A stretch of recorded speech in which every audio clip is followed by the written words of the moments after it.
भैया इधर देखो, इधर इधर।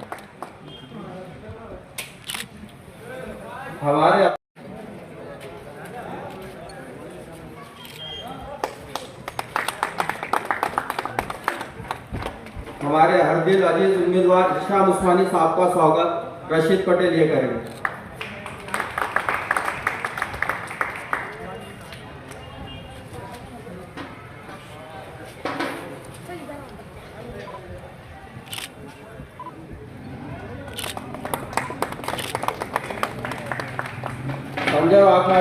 के लिए मैं कर रहा हूँ, अपने समाज के लिए तो कर रहे हैं, उन्होंने दिया कि ये बहुत बड़ी कुर्बानी है। सभी समाज के साथ जुड़ना और ऐसे व्यक्तिमत को चुन के लाना जो अपने समाज के लिए कुर्बानी देता है। हमारे पास 70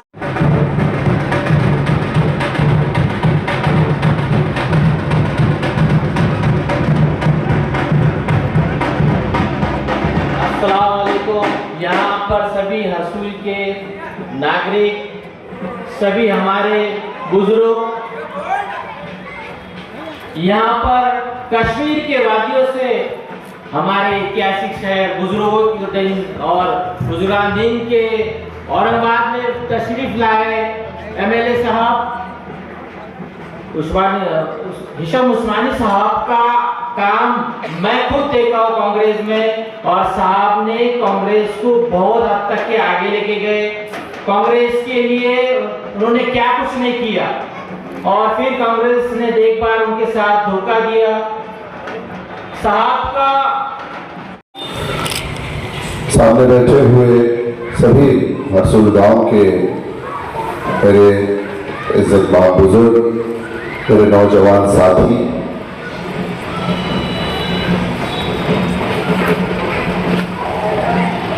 हम सब जानते हैं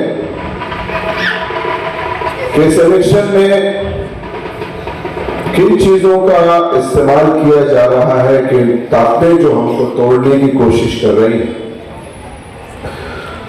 वो चाहते हैं कि हम अपना नुमाइंदा नहीं, उनकी पार्टी की जो विचार हैं, उनकी पार्टी का जो नुमाइंदा है उसको चुन के दें। और उसके बाद पिछले 5 साल में जो हमने देखा, वैसी ही बदनुमा सियासत की फिर से एक बंदरबाट शुरू हो, पार्टियों के द्वारा मिनिस्ट्रीज को बेचा खरीदा जाए, आमदारों को बेचा खरीदा जाए, और जनता के वोट को जो उसने बड़ी ये सोचकर दिया था उम्मीद से कि इससे हमारी नस्लों का या हमारे परिवार का कुछ भला होगा, उसको पैरों के नीचे रौंदा जाए। आज हम जो भी यहाँ बैठे हैं एक दूसरों के ख्यालात को सुन रहे हैं।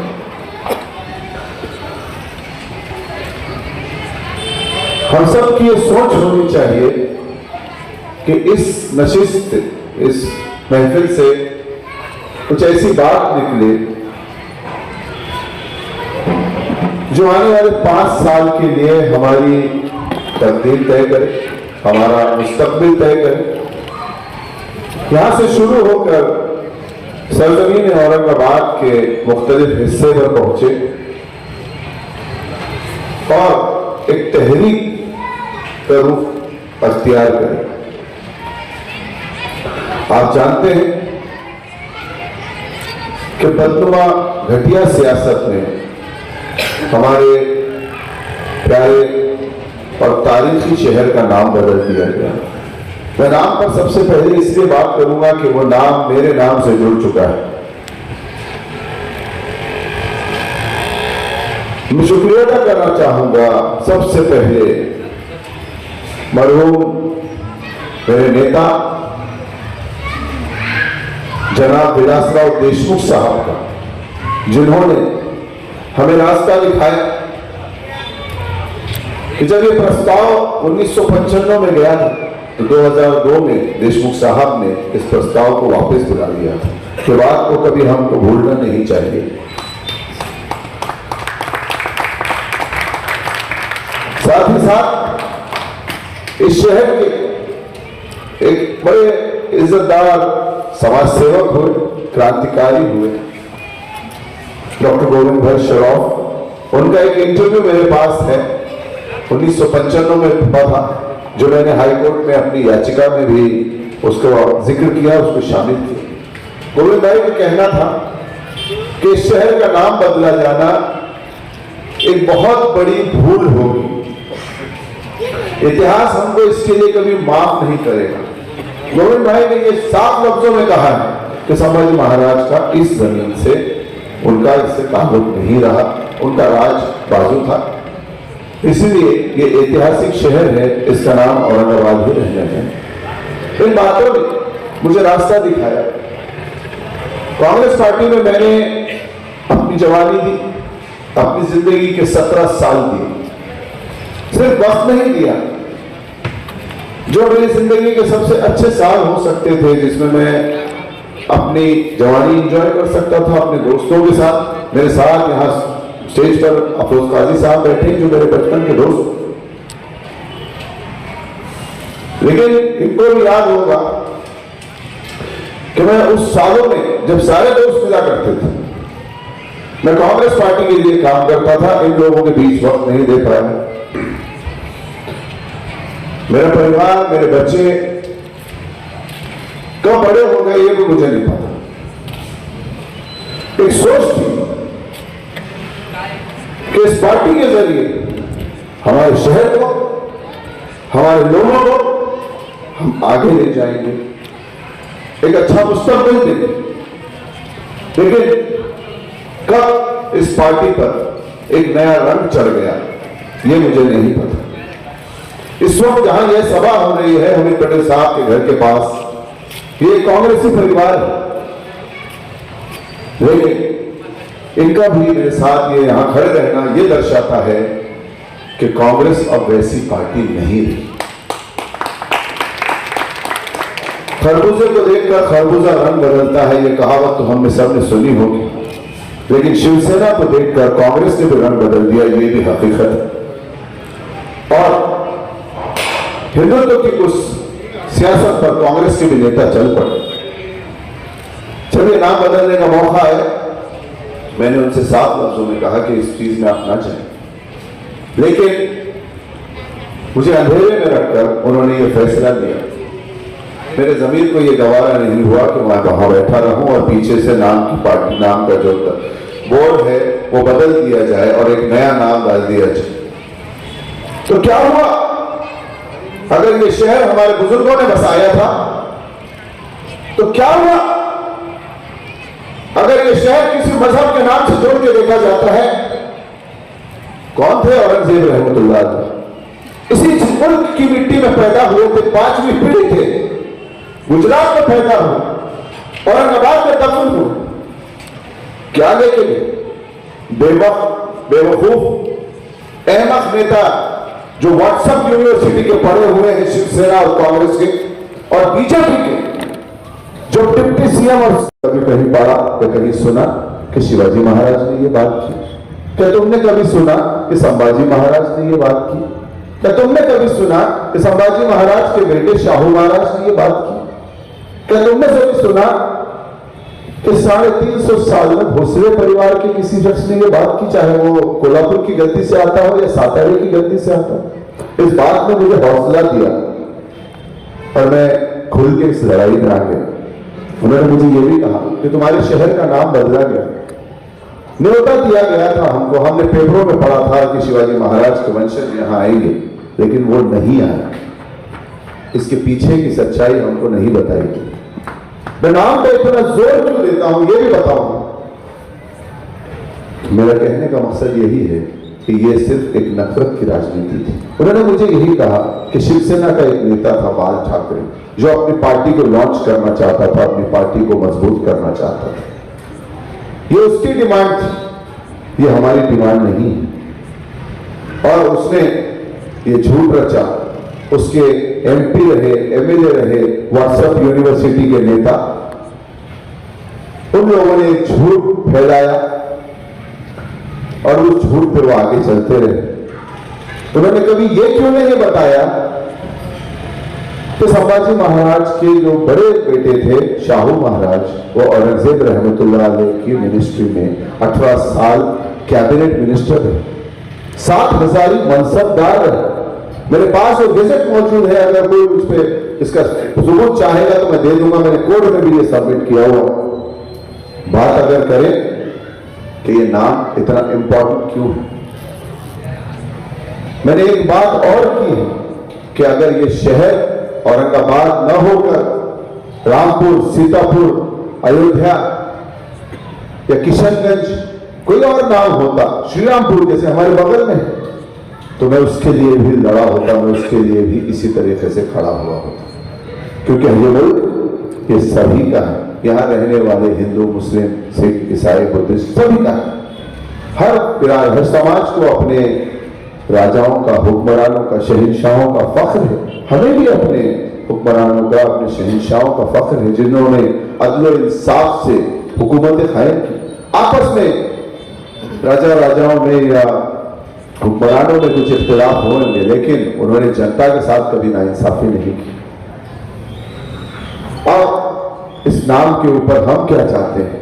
हम चाहेंगे कि हमारी शिनाख्त, जिसमें हमारी पीढ़ियां गुजर गई, वो शिनाख्त बची रहे, और इस शिनाख्त के साथ ही हम अपनी नस्लों को आगे एक बेहतर मुस्तकबिल दे सकें। इस इलेक्शन के अंदर मैं जहां भी जा रहा हूं, रोड्स में जो रास्तों पर फिर रहा हूं, डोर टू डोर कैंपेन कर रहा हूं, रैलीज कर रहा हूं, लोगों का मुझसे यही कहना होता है, बाकी सब बाद में देखेंगे। हालांकि मैं कह रहा हूं कि हम विकास के लिए ये देना चाहते हैं, लेकिन लोगों का मुझसे एक ही बात कहना होता है, नाम, हमको नाम चाहिए, हमको हमारी शिनाख्त चाहिए। पहले हमारा गुलाम वापस लाके दो, उसके बाद ये पार्टियां 70 साल से हुकूमत में है, ये फिर आएंगी आपके बीच, फिर कहेंगी कि हम पानी लाएंगे, हम बिजली लाएंगे, हम सड़क लाएंगे। तो इनसे सवाल पूछना कि 70 साल से कहां आप सो रहे थे जो आज तक सड़क नहीं बनी?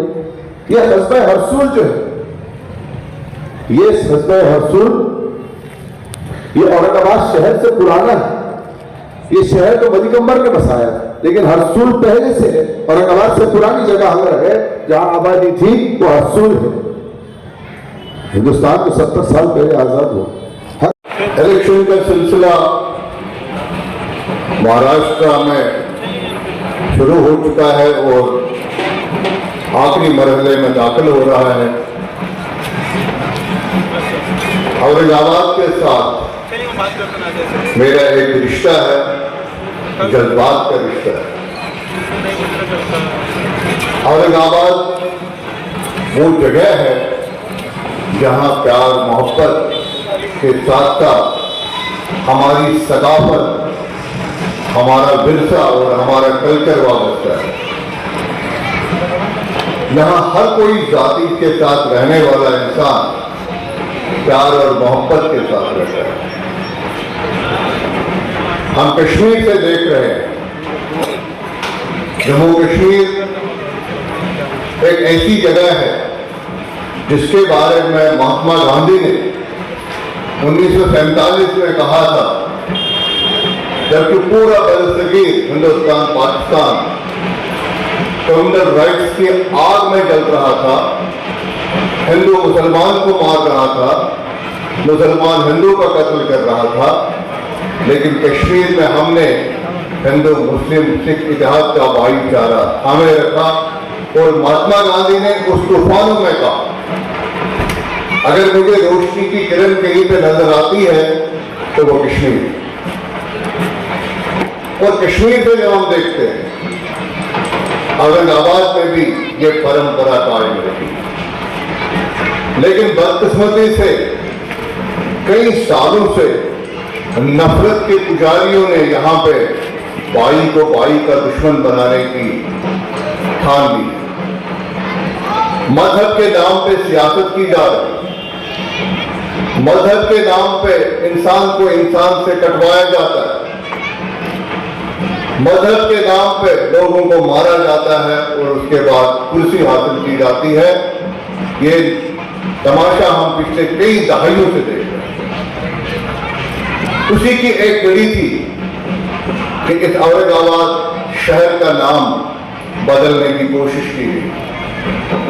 उसके पस मंजर, उसके बैकड्रॉप में कोई अच्छाई नहीं थी, सिर्फ और सिर्फ एक कम्युनल एजेंडा था।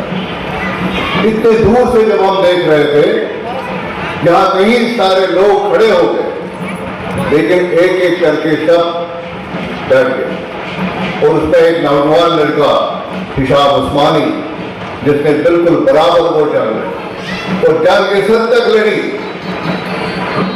ना आगे देखा ना पीछे देखा, कोर्ट का रुख किया, हाईकोर्ट में चले गए, हाईकोर्ट में नाकामी दिखी, सुप्रीम कोर्ट में चले गए और हम वहां से देख रहे थे इस नौजवान को। ये अपनी अना की जंग नहीं लड़ रहे, बल्कि उन ताकतों का मुकाबला कर रहे थे जो यहां के लोगों को शायद काफी वक्त के बाद समझ आए। ये उन ताकतों के सामने खड़े हो गए जो नफरतों के पुजारी है, तो नफरत, कम्युनल राइट्स, आपसी भाईचारे को खत्म करने की साजिश लेके आए। और यही वजह है कि जब हमने भी वहां पे देखा, हमारे भी हाल ही में इलेक्शन हुए, और आप सब जानते हैं कि इन नफरत के पुजारियों ने कश्मीर को भी किस आग की तरफ धकेलने की कोशिश की। इन्होंने वहां पे भी अपने एजेंट और ज़र-ए-ख़रीद गुलामों को भेजा ताकि हमारे दरमियान दो फाड़ हो जाए। लेकिन मैं मशहूर हूं अपने अवाम का, जिन्होंने इनका वो डिजाइन, इनकी वो साजिशें थी और हर एक साजिश नाकाम। आज अल्लाह का कर्म है, हमने वहां पे फिर से सरकार बनाई और वो सरकार इनको मुंह तोड़ जवाब देती है, इनके एजेंडे को मुंह तोड़ जवाब देती है। इसी तरह हमने देखा यहां पर एक नौजवान खड़ा जो इस नफरतों की सियासत के खिलाफ लड़ रहा है, तो मैं वहां से यहां आया इसकी ढाढ़स बनाने के लिए, इसकी हौसला अफजाई करने के लिए। मुझे मेरे लोगों ने भी कहा, बहुत सारे लोग यहां आना चाहते थे, इसके इलेक्शन कैंपेन में घर घर जाना चाहते थे, लेकिन हम वहां पर चंद मसरूफियात की वजह से वक्त पे नहीं आ सके। तो फिर भी हमने कोशिश की, उनकी तरफ से भी मैं यहां पे आया ताकि आप लोगों को ये बताएं कि हिशाम उस्मानी साहब वो नौजवान है जिसको अपने लिए कोई गर्व नहीं है। मैंने पूछा है, बहुत सारी ऑफर्स आई इसको, बहुत सारी जमातें इसको, बहुत सारी पार्टी इसको अपना मैंडेट देना चाहते थे। कांग्रेस वालों ने मुझे कहा, दूसरी जो यहाँ मजहब के नाम पे जमाते हैं उन्होंने मुझे अप्रोच किया, मैंने समझाने की कोशिश की। इसने कहा नहीं, मुझे कोई लालच नहीं, मुझे इस शहर के लिए लड़ना है। अगर मैं किसी जमात के साथ वाबस्ता हो जाऊं, अगर मैं किसी जमात के साथ उसका मैंडेट ले लूं, फिर मैं बात नहीं कर सकता हूं, फिर मुझे उस जमात के डिसिप्लिन में रहना पड़ेगा और मैं अपने लोगों के बीच जाऊंगा। अगर वो मुझे एतमाद देते हैं तो मैं उनकी नुमाइंदगी, उनकी रिप्रेजेंटेशन बेबाक तरीके से करूं। मैं मरहबा करता हूं इस नौजवान कि उन लोगों में से नहीं है जो मजहब के ठेकेदार बने हैं, चाहे वो भाजपा में बने हैं, चाहे वो दूसरी तरफ बने हैं। बातें तो बहुत अच्छी करते हैं, लेकिन दर पर्दा सौदा करते हैं। यहां बड़े सारे लोग दावेदार हैं, मजहब की आड़ में आपके सामने आते हैं, मजहब के नाम पे फुतवे सादिर करवाते हैं, बड़े बड़े मौलाना हजरात से फुतवे सादिर करवाते हैं और उसके बाद भी